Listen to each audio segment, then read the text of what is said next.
साहब पहले तो हम आते हैं ना पहली स्टोरी पे। इमरान खान साहब undoubtedly is the most popular leader, इसमें कोई इस पे बहस भी नहीं करता। मगर हम देखते हैं कि कोई नहीं है, कोई मैस मूवमेंट नहीं बनती। अब मेरे साहब सवाल ये है कि अभी हमने जो दूसरी स्टोरी की चीनी की, बिजली की स्टोरी हम रोज़ करते हैं, बेरोज़गारी है, 2 करोड़ नौजवान यूथ जो हैं, जो गालबन पढ़े लिखे हैं वो नौकरियों से बाहर हैं। 12 करोड़ या 11 करोड़ बंदे गुर्बत की लकीर से नीचे हैं। बेशुमार प्रेसिंग इश्यूज़ हैं। अब उसको अगर ये पार्टी या कोई भी पार्टी उसको अपने मंशूर ऊपर लिख दें जी कि खान साहब की रिहाई जो है नाजायज़, उन पर पर्चे हैं, जो आपका मौक़िफ़ है। मगर आप लोगों को अगर मोबिलाइज करना चाहते हैं तो आपको पब्लिक इश्यूज़ लेके आने पड़ेंगे। मैं मिसाल देता हूँ, फिर आपसे आपका टेक लेता हूँ। बांग्लादेश में क्या हुआ था? किसी बंदे को रिहा कराना था उन्होंने, जब वहाँ पे मूवमेंट बनी।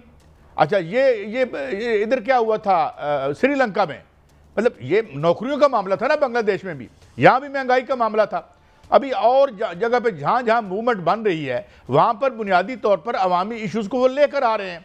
तो मसला ये है कि ये कौमी जमहूरी इनकलाब का वक्त गुजर गया, जिसे नेशनल डेमोक्रेटिक रेवोल्यूशन, इवन 1968-69 की मूवमेंट नेशनल डेमोक्रेटिक रेवोल्यूशन के लिए नहीं थी। अपने माशी जो है वो जो जिसके लिए हम कहा करते हैं ना जी कि हमने तो एक मुल्क बनाया था जहां मुसलमानों के माशी हकूक मिलेंगे, तो वो मुसलमान सिर्फ यही है जो तो 4, 5, 15, 20, 50 फैमिलियाँ ने, हम मुसलमान नहीं है। हम मुसलमानों को तो हकूक नहीं मिले। तो मियाँ साहब, मेरे कहने का मकसद ये है कि जब तक हम सबको मुसलमान समझ के हमारे हकूक नहीं मिलते तो मूवमेंट जो है वो कोई पॉपुलर हो या ना हो, मेरे दोस्त बहुत नाराज़ होंगे, ख़ास तौर पर PTI वाले, तो वो मोबिलाइजेशन तो नहीं होगी। चीनी भी बाहर आ जाएं, बिजली भी बाहर आ जाएं, हुकूमत से और सरकार से कहें, बताएं वो कौन सी 40 ख़ानदान है जो बिजली के नाम पे जो है हमारी खाल रोज़ खींचते हैं। मैं देखता हूँ मूवमेंट कैसे नहीं बनती। मगर फिर क्या करूँ, फिर इसमें तो हमारे अपने गले में भी शायद फंदा आ जाए। मियाँ साहब देखें, कायद साहब, जो बात है वो ये करने वाली है कि कोई भी सियासी हुकूमत होती है, जब वो अपोजिशन में होती है तो दुनिया में होता है कि उसकी एक शैडो गवर्नमेंट होती है। उनको पता होता है कि कौन कौन से इश्यूज जो हैं वो मौजूद हैं, कौन कौन से इश्यूज अवामी इश्यूज जिनको उठाना है। PTI का मसला ये है कि ये हुकूमत में रहे। इनमें देखें, उमर अयूब साहब जो हैं वो वज़ीर ख़जाना भी रहे हैं। उमर अयूब साहब जो हैं वो सब कुछ जानते हैं। इसके अलावा बाकी जो ओहदेदारान रहे, शिबली फराज हैं, वज़ीर इत्तलात रहे हैं। इस तरह के जितने भी PTI के हमाद अजहर साहब हैं वो वज़ीर ख़जाना रहे हैं। इनमें से किसी ने भी कोई इशू पर कभी बात की है? आपने सुना है कायद साहब के किसी इशू पर बात की हो, या कोई उन्होंने बताया हो कि पेट्रोलियम मसनूआत की कीमतें क्यों बढ़ रही हैं, ये स्लैब्स का मसला क्या है, और ये कभी बताया हो कि जो शुगर पर जो है वो जो कीमतों में रद्दोबदल किया गया, एक्सपोर्ट की गई या इम्पोर्ट की जानी है, वो क्यों की गई? इस इशू पर जो कभी बात इन्होंने की है? कभी इन्होंने बात की है कि अवाम को जो महंगाई कहा जा रहा है कि महंगाई खत्म हो गई है या कम हो गई है, लेकिन वो चीजें जो है उसी तरह महंगी मिल रही हैं, ये क्यों मिल रही हैं? कभी ऐसा सवाल किया? कोई सवाल आपने पार्लियामेंट का इजलास देख लें, वहां पर ऐसा कोई सवाल नहीं होता, वहां पर ऐसा कोई जो है वो व्हाइट पेपर नहीं आता, कोई ऐसे डाटा जो है सामने नहीं लाया जाता। इसलिए जो तहरीक है वो वाकईतन अवामी इश्यूज पर जो है वो उठती है। अब तहरीक जो है वो सियासत पर उठना बंद हो चुकी है, क्योंकि लोगों ने बहुत से सियासतदानों को, बहुत सी हुकूमतों को देख लिया है। इस तहरीक की जो मैं बात करने आया हूं वो ये बात है कायद साहब कि अंबानी PTI ने इस तहरीक को शुरू किया था। उन्होंने कहा था जेल के अंदर बात करते हुए कि तहरीक मैं शुरू करूंगा, बाहर जाकर जो है उमर अयूब और सलमान अकरम राजा जो हैं वो इसको लीड करेंगे। लेकिन आज क्या हो रहा है, 6 दिन बाकी हैं। इस वक्त तक ये हो रहा है कायद साहब कि सूबाई हुकूमत जो है वो सूबाई क़यादत जो वफाकी क़यादत से पूछ रही है, मरकजी क़यादत से, कि तहरीक कैसे चलानी है, क्या करना है, प्लान क्या है। और वफाकी जो मरकजी क़यादत है वो सूबाई क़यादत जो है PTI से, उससे पूछ रही है करना क्या है, आप खुद करें। हालांकि उमर अयूब साहब को मीटिंग्स करनी थी, कोई मीटिंग नहीं हुई। सलमान अकरम राजा साहब को मीटिंग्स करनी थी, किसी किस्म की मीटिंग नहीं हुई। आज मेरे सामने एक मैसेज जो है वो सलमान अकरम राजा साहब का पड़ा हुआ है, जिसमें वो आलिया हमजा को कह रहे हैं। आलिया हमजा ने पूछा कि प्लान दें, उन्होंने कहा मेरे पास कोई प्लान नहीं है, आप खुद प्लान बनाएं और खुद करें।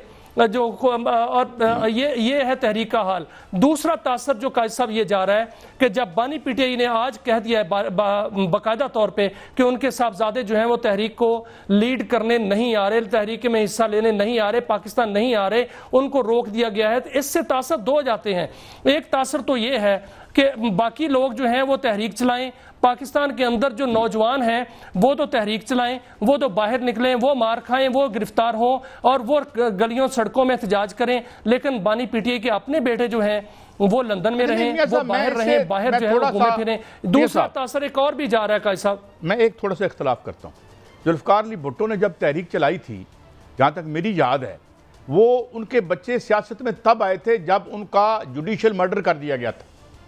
जब यानी मुर्तज़ा भुट्टो या उनके जो बेनज़ीर भुट्टो थे, एक दो दौरों पे वो साथ लेके गए, मगर वो एक्टिव पॉलिटिक्स में नहीं थे। तो मसला ये है कि जिस वक्त 68 की तहरीक बनी, और भाईजान कहाँ पे प्लान और मनसूबा बना था? खुद लोग मुनज़्ज़म होते थे अपने इश्यूज़ पे, महल्लों में पंचायतें कमेटियाँ बन गई थीं। अभी अल तहरीर स्क्वायर की मूवमेंट की मैं आपको बात बताऊँ, जब अल तहरीर स्क्वायर की मूवमेंट मिस्र में बनी तो मिस्र में पूरी सरकार पैरालाइज हो चुकी थी, और पूरा जो कायरो है इसमें तमाम कमेटियां काम कर, सफाई, ट्रैफिक कंट्रोल, कोई नहीं था किसी का बेटा किसी का। बात यह है कि अंदर एक आइडियोलॉजिकल स्ट्रेंथ थी, मेटल था, खुद ब खुद जो है वो तंजीमें बन जाती हैं। सवाल यहाँ पे ये नहीं है कि वो अपने बेटे को ला रहे हैं, और उनको लाना भी नहीं चाहिए, वो उधर पैदा हुए, उन्हें किस मुसीबत में डालना है। सवाल सिर्फ इतना है कि आइडियोलॉजिकली वो आकली हील जो है वहाँ पे आप हिट करें, और जब ये हिट करेंगे बहुत से लोग इनको छोड़ के चले जाएंगे। मिसाल के तौर पे ये कहेंगे जी मैं शुगर माफिया को हिट करूंगा, जो इनके पास हैं पीटीआई वाले शुगर वाले, वो रफू चक्कर होके वो कहेंगे जी बचाओ ये तो 2.5 रुपए जी। ये आके कहते हैं कि जनाब ये बिजली के सारे मुआहदे हम खोलेंगे, तो बिजली वाले छोड़ के चले, और इनके लिए किस सबसे खुशकिस्मती की बात होगी कि ये कार्टेल छोड़ के चले जाएं, नीचे से फ्रेश आम कैडर आए, तहरीक चलाए, खान की रिहाई को भी सामने रखे, और ये कहे कि जिन जिन लोगों ने मलाई उतार के दुनिया के इस सबसे खूबसूरत और सबसे कीमती ज़खायर से लदे हुए मुल्क को एक भिखारी बना के रख दिया, ये सारी बातें सुनी ना जिसपे हमारा ठट्ठा उठता है। सवाल ये नहीं है कि उनके बेटे आएंगे या नहीं, ना बेटों से तहरीक चलती।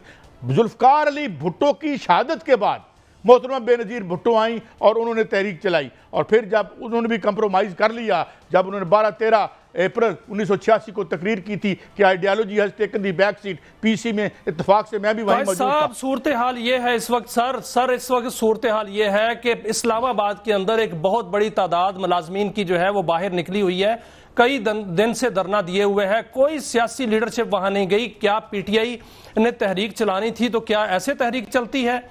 सूरत हाल ये नहीं है। सूरत हाल इस वक्त ये है, जो हकीकत है वो ये है कि इस वक्त तक जो है वो 2 MNA, 1 सेनेटर और 1 MPA जो अपोजिशन लीडर भी है वो नाहल हो चुके हैं और नाहल होते जा रहे हैं, आगे भी नाहलियां जो है वो जारी हैं। मियां अजहर साहब जो अल्लाह उनको गरीक रहमत करे, उनकी जो सीट है वो भी नून लीग जीतती हुई नजर आ रही है। अंदर से जो खबरें आ रही हैं वो ये खबरें आ रही हैं कि वो नून लीग जीतती हुई नजर आ रही है। जो सीट पीटीआई की थी वो क्यों जीतती हुई नजर आ रही है साहब? वो इसलिए नजर आ रही है कि पीटीआई के अंदर इख्तिलाफात तोहफे में दे दें, तोहफे में दे दें ना। अगर आरओ को रात 2 बजे साहब, रात को 2 बजे आरओ की रात को 2 बजे ट्रांसफर करके आपने मियां साहब को सीट ऐसे ही देनी है, तो हजूर हमारी तरफ से वतन अजीज की आवाम को मैं रिप्रेजेंट तो नहीं करता, थोड़ी देर के लिए हम प्लेट में रख के उनको देते थे, ये भी ले लें आप। मेरा मतलब ये है कि कोई इलेक्शन तो हो नहीं रहा, या मजाक ही हुआ है ना।